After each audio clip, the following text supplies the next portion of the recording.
शेतकरी बांधवांनो नमस्कार. परत एकदा नव्या व्हिडिओमध्ये मनपूर्वक स्वागत. शेतकरी बांधवांनो, आज मी घारगाव येथील प्रगतशील डाळिंब बागायतदार संजय शेठ अय्यर यांच्या डाळिंबाच्या बागेत आहे.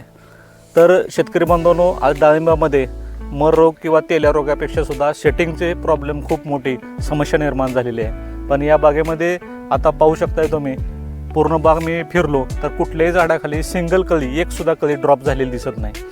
तर ह्या बागेचं पूर्ण व्यवस्थापन किंवा नियोजन ते संजय शेठ यांनी कशा प्रकारे केलेलं आहे हे आज आपण जाणून घेणार आहोत. नमस्कार शेठ. नमस्कार. तुमची बाग मी पूर्ण फिरलो, कुठेही सिंगल कळी एक कळी सुद्धा ड्रॉप झालेली दिसत नाही. तर हे कशा प्रकारे नियोजन केलंय तुम्ही? फार विशेष असं नाही, पण आपण ही पाण्याची जी पद्धत आहे पाणी देताना हां म्हणजे ह्याचा डबल लॅटरल आहे. हां, लॅटरल डबल आहे.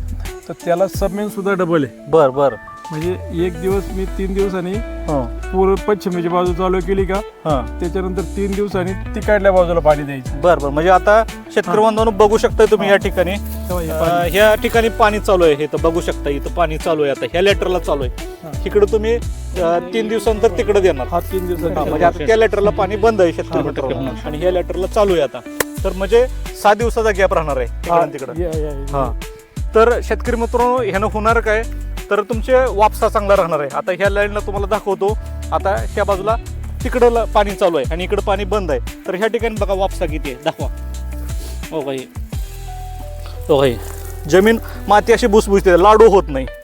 एकदम वापसा कंडिशन असल्यामुळे मुळ्या बघू शकताय, पांढरी मुळे अतिशय चांगली चालली. असा बोटानं अशी जमीन उकरता आली पाहिजे. काही पांढरी मुळे बघू शकताय.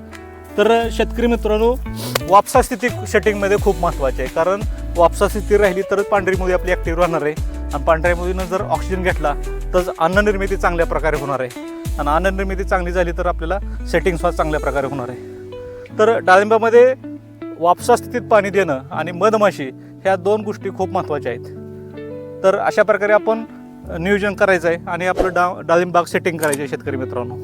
धन्यवाद.